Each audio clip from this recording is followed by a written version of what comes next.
इथे सहावारी साडी घेतली आहे। साडी खूप लाईट वेटेड घ्यायची आहे आणि अगदी छोट्या बॉर्डरवाली घ्यायची आहे। तर सगळ्यात आधी आपल्याला काय करायचं तर आपल्या डाव्या बाजूला 2 हात होतील इतकी साडी सोडायची आहे आणि कमरेच्या बरोबर मधोमध घट्ट अशी गाठ बांधून घ्यायची आहे।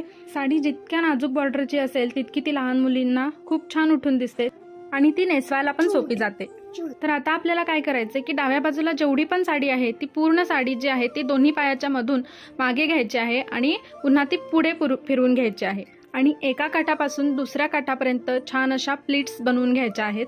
खालच्या बाजूचा जो काठ आहे तो बरोबर समोर आला पाहिजे आणि मग आपल्या हाईटच्या हिशोबाने या ज्या प्लीट्स आहेत त्या कमरेच्या बरोबर मध्ये आपल्याला खोचून घ्यायच्या आहेत। प्लीट्स ज्या आहेत त्या छान अशा एकमेकांवर ठेवून छान अशा सेट करून घ्यायच्या आहेत। अशा प्रकारे हा पुढच्या बाजूचा आपला हा काष्टा तयार होईल आणि मग हा जो बाजूचा काठ आहे तो अशा पद्धतीने खोचून घ्यायचा आहे किंवा इथे आपण सेफ्टी पिनही लावू शकतो। इथे आपण साडी फोल्ड केलेली नाहीये त्यामुळे साडीचा जो पूर्ण घोळ आहे तो छोट्या मुलींच्या पायामध्ये अडकू नये यासाठी हा जो घोळ आहे तो छान असा ऍडजस्ट करून घ्यायचा आहे आणि पायाच्या बॉटमला इथे अशी सेफ्टी पिन लावून घ्यायची आहे। तर अशा पद्धतीने आपला डाव्या बाजूचा जो भाग आहे तो पूर्ण झालेला आहे।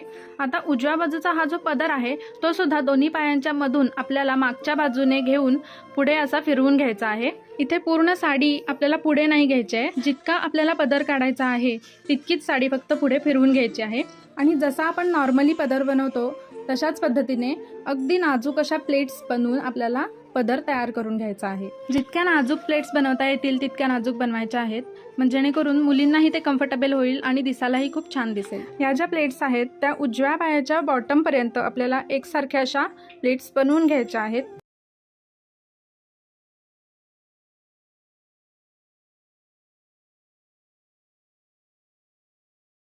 आता ह्या ज्या प्लीट्स आहेत त्या पायाच्या बॉटम पर्यंत एकसारख्या करून घ्यायच्या आहेत आणि उरलेली जी साडी आहे ती पूर्ण साडी मागच्या बाजूने अशी फिरवून घेऊन पुढे आपल्याला खेचून घ्यायची आहे आणि डाव्या बाजूला जी आपण प्रोसेस केली तीच सेम प्रोसेस आपल्याला उजव्या बाजूला पण करायची आहे।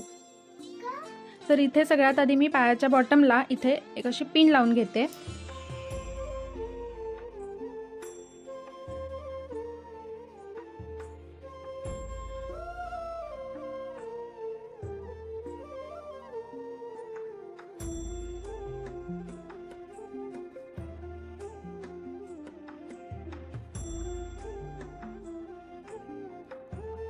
तर आता काय करायचंय की जेवढी पण साडी मध्ये उरली आहे ती पूर्ण साडी आपल्याला अशी स्ट्रेट समोर करून घ्यायची आहे आणि दोन्ही काठ पकडून आपल्याला इथे निऱ्या करून घ्यायच्या आहेत। जसा की आपण बेसिक काष्टा बनवतो तशाच पद्धतीने आपल्याला इथे काष्टा बनवायचा आहे।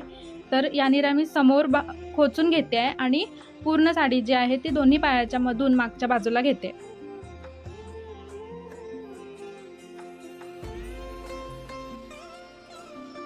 तर आता बघा इथे हे दोन्ही काठ जे आहेत ते मागच्या बाजूला आलेले आहेत। तर ते जे काठ आहेत त्याच्या मधोमध आपल्याला पकडायचं आहे आणि इथून आपल्याला हा काष्टा तयार करायचा आहे। त्याआधी उजव्या पदराच्या बाजूला हे जे काठ राहिले होते ते अशा पद्धतीने ते खोचून घ्यायचे आहेत आणि इथे काष्टा बनवत असताना आपल्याला हे दोन्ही काठ एकत्रित पकडून त्याच्या छोट्या छोट्या प्लेट्स बनवायच्या आहेत आणि तो काष्टा इथे कमरेच्या बरोबर मधोमध आपल्याला खोचून घ्यायचा आहे। काष्टा हा खोचत असतानाच तिथे छोट्या छोट्या प्लेट्स ह्या आपोआपच पडतात तर त्या छान अशा फक्त आपल्याला ॲडजस्ट कराव्या लागतात। तर पिन लावून मी इथे छान अशा त्या ॲडजस्ट करून घेते। तर इथे आमच्या छोट्या रकुमाईची साडी नेसून झालेली आहे। तुम्ही बघू शकता की किती छान आणि सुंदर अशी दिसते ही साडी। असं वाटणार पण नाही की ही 6 वारीची 9 वारी साडी मुलींना आपण नेसवली आहे म्हणून। तुम्ही सुद्धा तुमच्या छोट्या मुलींना नक्की ही साडी ट्राय करून बघा, खूप छान दिसेल आणि ते मागे आणि पुढे दोन्ही बाजूला सुद्धा काष्टा येतो त्यामुळे खूपच सुंदर दिसतो हा साडीचा प्रकार।